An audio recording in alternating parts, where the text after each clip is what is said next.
press star and hex. Key in your admin password. Press hex. Okay, after that you can see the locker setting, press 1. Option, the 3 option. After that you can see the more setting, press 4. You can see for section 3, init system. Initialize operation. Press pound key. Press hex to confirm. Initialize successfully.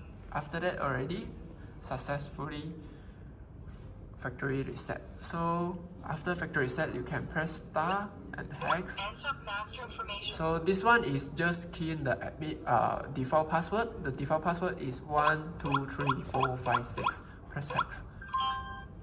Enter admin password. Okay, after default password, for you can directly register your admin password. Enter again. Yeah. You can directly register your admin password.